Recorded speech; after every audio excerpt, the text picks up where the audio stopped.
Adriano, vamos começar falando o seguinte, não dá pra gente não trazer isso para começar, porque quando a gente fala que o Brasil ele tem algumas peculiaridades, as pessoas que nunca saíram do país, e são muitas, né? A grande maioria nunca saiu do país, elas não entendem, às vezes, o quão a infraestrutura do Brasil ela é precária, o quanto isso se traduz em custos maiores para a população, às vezes maiores para as empresas. Então, você trouxe 2 casos aqui emblemáticos de como a infraestrutura brasileira, principalmente no setor energético, ela desenvolveu produtos que, no nosso dia a dia, são cotidianos, mas que não existem em outros lugares. Então, queria que você começasse aí para dar uma ideia para o pessoal só de como a nossa falta de infraestrutura acaba afetando a nossa vida sem que a gente perceba, no caso do No Breaker e do leite longa-vida. São histórias curiosas, né? Você falou bem, acho que o setor de infraestrutura do Brasil é um setor que precisa de muito investimento, né? O Brasil tem um custo de infraestrutura elevadíssimo, custo logístico, né? O país é um país continental e a gente não consegue atrair a quantidade de investimentos que a gente precisa para esse setor por vários motivos, né? Acho que talvez os 2 principais é que você tem uma insegurança regulatória e jurídica muito grande, né? O setor de infraestrutura é um setor capital intensivo, né? São grandes investimentos, mas de amortização de longo prazo, né? Então você tem que ter regras longas, não mudar toda hora a lei, mudar toda hora a regulação, e é muito comum no Brasil essas mudanças, né? Eu sempre falo, o Brasil é um país também, não sei como é que é em outros países, né? Talvez em Marte seja diferente, assim, que tem lei que pega, tem lei que não pega, né? Tem uma opção de lei que você aprova no Congresso Nacional, que a Câmara aprova, o Senado aprova, o Presidente da República sanciona e a lei não anda, porque a lei não pegou, né? E atualmente ainda é pior ainda, porque você aprova uma lei, aí quem perdeu, não, vou para o Supremo, porque eu não gostei dessa lei. Então, essas coisas, para um setor como o de infraestrutura, é muito grave, porque você afasta o investidor, né? Uhum. E aí você começa a ter o quê? Custo alto e qualidade ruim. E infraestrutura, normalmente, uma grande maioria delas, é serviço essencial. Energia elétrica é o exemplo master, né? Ninguém vive sem energia elétrica. Energia elétrica, cada vez mais, é um bem essencial, um serviço público essencial. E aí você tem que ter energia, tem que ter a segurança, mas também tem que ter qualidade da energia que você está recebendo na sua casa, na sua indústria. E aí você tem problemas realmente assim, já foi pior no Brasil? Já foi, mas você continua tendo problemas de qualidade, né? De fornecimento de energia. Então a curiosidade que você está me perguntando é assim, eu estava uma ocasião no meu escritório, no Rio de Janeiro, entrou um cliente americano, sentou na mesa, ele olhou assim para baixo da mesa e viu um aparelho assim quadrado embaixo da mesa, um negócio lá, e falou assim, me mata a curiosidade, que aparelho é esse aqui? Eu falei, cara, isso é um no-break. O que é no-break, cara? No-break é o seguinte, porque aqui no Brasil há uma oscilação de frequência de energia de vez em quando. Então, quando ela oscila, dependendo do nível de oscilação, pode queimar o teu computador.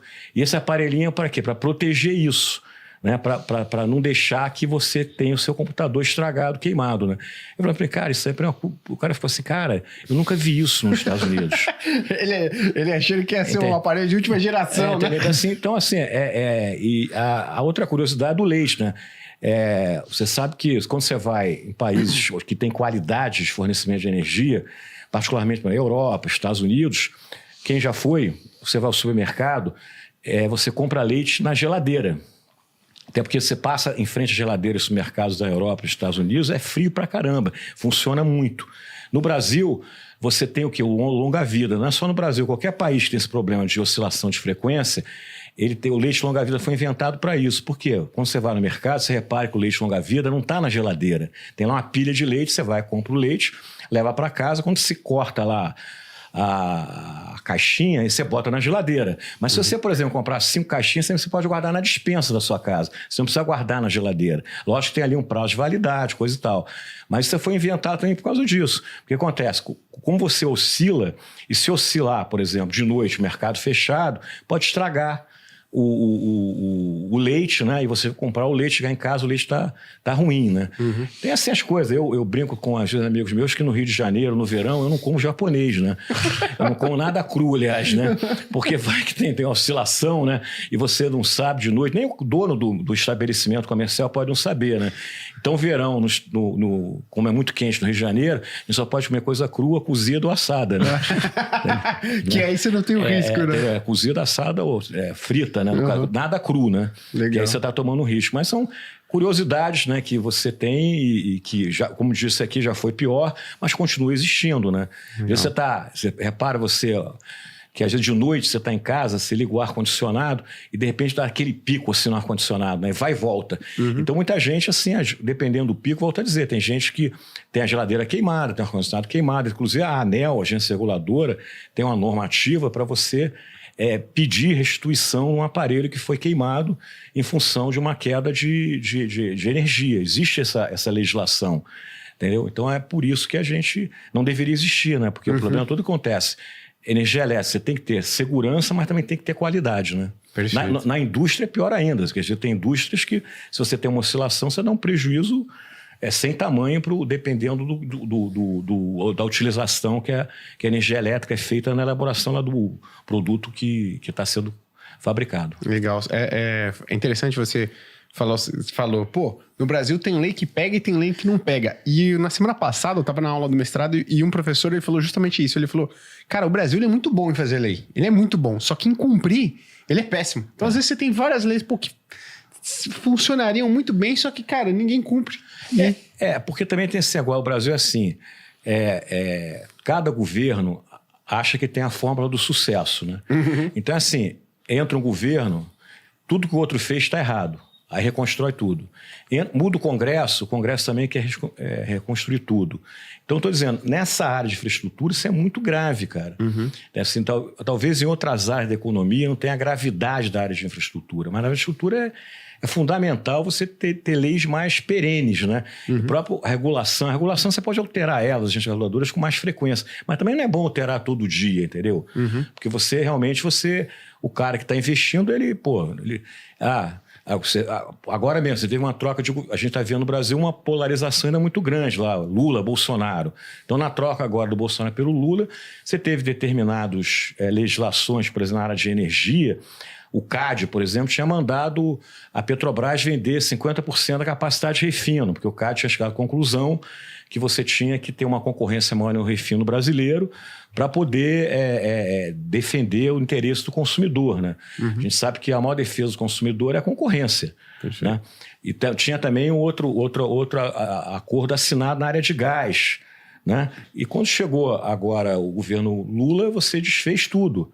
E o CAD é o mesmo do governo Bolsonaro. Então, agora já não precisa mais defender o consumidor, agora monopólio é bom para o consumidor. São essas coisas. E aí, o cara que comprou uma refinaria, fez um investimento achando que aquela mudança ia ser perene, ia ser realizada integralmente, o cara foi enganado, né? Tipo assim, ele sofreu, vamos dizer assim, um estelionato, né? Entendeu? Então, essas coisas que depois as pessoas têm dificuldade de entender. Por que a gente não consegue ter uma infraestrutura de primeira qualidade? Por que a gente não consegue atrair investidor de qualidade? Aí o que acontece? Quando a infraestrutura, a lei, ela é muito mudada e ela está muito ligada a projeto político, né? De populismo, eleição, acaba também que você atrai para o setor investidor mais free rider. Né? Não atrai aquele investidor mais bacana, né? Você vê o caso da Argentina agora. Tudo bem, a Argentina agora mudou, lá, o Milei agora ficou caro a gente outra vez para a Argentina. A Argentina agora está com um governo mais liberal, né? Tá tentando atrair mais investidor, né? Tá tentando atrair o pessoal, voltar lá com os dólares para a Argentina. Mas há uma desconfiança muito grande, porque quem garante que daqui a 4 anos o peronismo não volta? Então o cara vai privatizar uma empresa lá. Pega a empresa petroleira da Argentina, a YPF, lá já foi privatizado, estatizado, privatizado, estatizado. Então agora o cara fala assim, se eu for comprar outra vez esse negócio, o cara sério, assim, aí daqui a 4 anos vem o peronismo, aí o cara quer estatizar outra vez. Então acaba que o cara, hoje, lá o Milei, ele tem dificuldade de vender. Ou então ele vai vender para um free rider, o que não necessariamente é bom para o país. O que seria esse free rider? O cara não tem tanto compromisso, né, com o investimento, né? Ele vai lá para tentar se aproveitar de uma determinada situação, mas ele não vai lá para ficar no país durante 50 anos, 100 anos. Ele é um cara que é um especulador. não é que seja ruim de todo. Isso aí também, o especulador é uma figura do mercado. Mas também você não pode viver só atraindo especulador, né? Entendeu? Então, essa que é a questão. Em setores estratégicos, como são os setores de infraestrutura, é melhor você não ter ou ter uma participação muito pequena desse free rider. Eu não gosto muito da palavra estratégico, sabe? Eu acho que estratégico é sapato, né? Você sai descalço todo dia na rua, quando chegar de noite você vai ver o teu pé, entendeu? Acho que esse negócio de estratégia é meio coisa de comunista para mim também. Mas, vamos lá. Mas, assim, agora, eu acho que o setor de infraestrutura é importante, sim, mas não é estratégico. Melhor palavra, com certeza é importante. Tem umas palavras assim que eu não gosto, assim, que me incomodam. Essa estratégico me incomoda. Mas por que essa palavra estratégico te pegou uma conotação ruim para você? É porque tudo você justifica que é estratégico, né? Eu vou mudar a lei porque é estratégico para o país. Eu vou não ser porque é estratégico. Pô, pode ser estratégico para você, não é estratégico para mim. Negócio, entendeu? Então, eu acho que é uma palavra que foi muito desgastada, principalmente nesse setor de infraestrutura. Não, é estratégico a gente ter uma empresa estatal de petróleo. Para mim não é estratégico. Aí eu farei um contraponto, né? Porque a palavra, infelizmente, a coitada da palavra, ela pagou pelo mau uso dela, né? É a mesma coisa do sofá, às vezes ele paga o pato e é tirado da sala pelo mau uso do sofá, entendeu? É isso. Então, assim, eu tenho assim, um pouco de... Talvez eu seja radical nesse negócio, estou sendo meio xiita, mas esse negócio de estratégico me incomoda porque o pessoal quer explicar todas as decisões que são tomadas. Não, tomei essa decisão, mudei isso porque é estratégico. Porra, cara pálido, é estratégico para quem, cara? Ele tomou posse da palavra estratégico para dar posse, para dizer que é meu. É isso. Né?